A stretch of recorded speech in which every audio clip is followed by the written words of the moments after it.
Hey, let me ask you something. What if I told you that a super common morning habit, one you probably think is amazing for your health, could actually be doing some serious damage to your joints? Yeah, and if you're over 60, you're definitely going to want to stick around for this one. Okay, so let's just chew on this for a second. This question from our source material really makes you stop and think, right? Could a tiny little mistake, something that takes less than a minute, be putting your body's clock on fast forward? Well, that's exactly what we're going to unpack today. All right, so for our first section, let's talk about something I think we all know a little too well. That morning stiffness, right? The aches, the groans, the stuff we just chalk up to getting older. But what if? What if it's not inevitable at all? I mean, these aren't just little annoyances, are they? Sometimes it can feel like your whole world is getting smaller, one stiff joint at a time. But here's the thing. Instead of seeing them as just signs of aging, what if we started seeing them as clues, symptoms of a problem that we can actually do something about? And here it is, the big, kind of shocking question we're tackling. Could that disciplined walk you take every single morning, the very thing you're doing to stay healthy and active, could that be the secret reason for your joint pain? I know, it sounds wild, but the science behind it is pretty fascinating. So to really get why this happens, we have to look under the hood, see what's really going on inside your body the moment you wake up. And spoiler alert, it is not a calm, gentle process. For your body, it's kind of like waking up in the middle of a storm. At the center of this storm is something called the morning cardiovascular spike. Basically, every single day between about 4 in the morning and noon, your body is in a state of high alert. Your blood pressure naturally goes up, your stress hormones surge. It's all designed to get you out of bed and moving. So what does this mean for your circulation? Well, first off, after a whole night of not drinking anything, you're dehydrated. And that makes your blood literally thicker. The source material uses this incredible word, sludge. And here's the kicker. That thick, slow-moving blood has a really hard time getting oxygen and nutrients to your cartilage. Now let's add another layer. As we get older, our blood vessels lose that youthful, springy elasticity. They become less like flexible hoses and more like, fragile glass. And they're way more vulnerable to that big morning surge in blood pressure. And the last piece of this puzzle, a massive flood of the stress hormone cortisol. It's your body's natural alarm clock, sure, but it puts your whole system under a ton of pressure. So let's recap.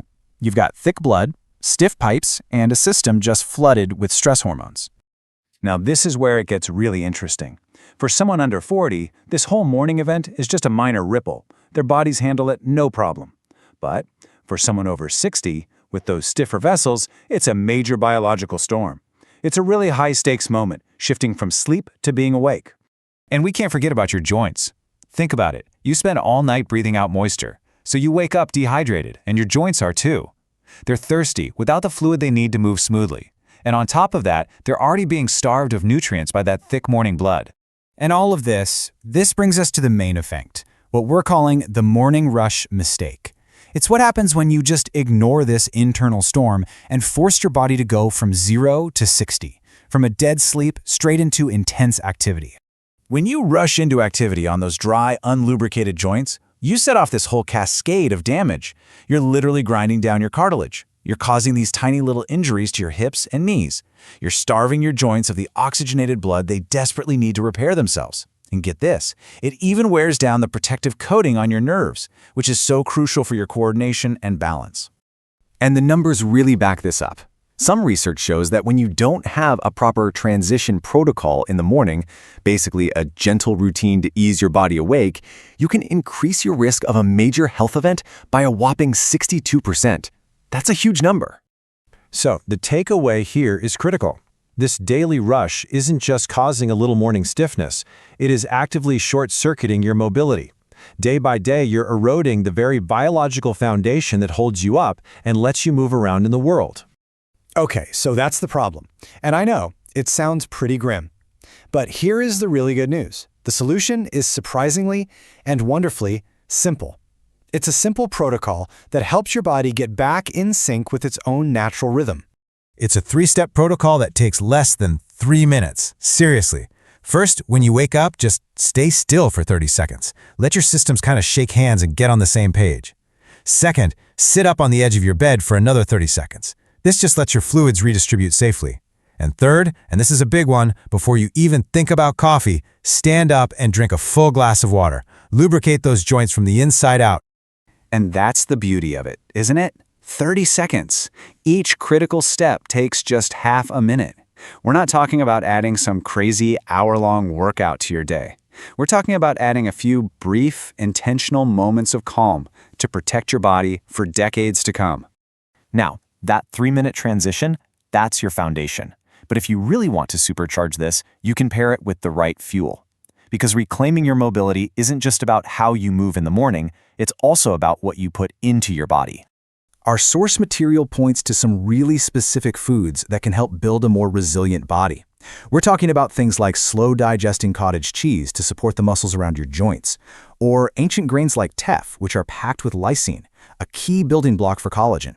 And even something simple like high-quality sardine oil can help calm down that silent inflammation that makes everything ache.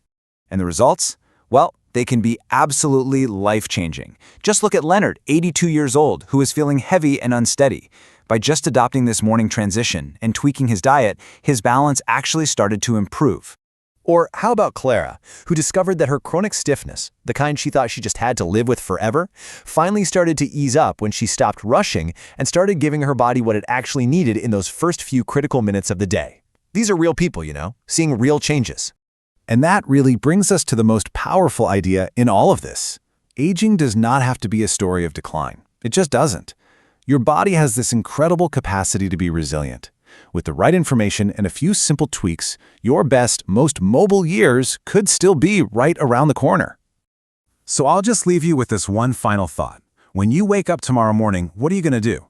Are you going to rush headfirst into that storm, or are you going to give your body the gift of a gentle transition? What will your first 3 minutes look like? The choice, as they say, is yours.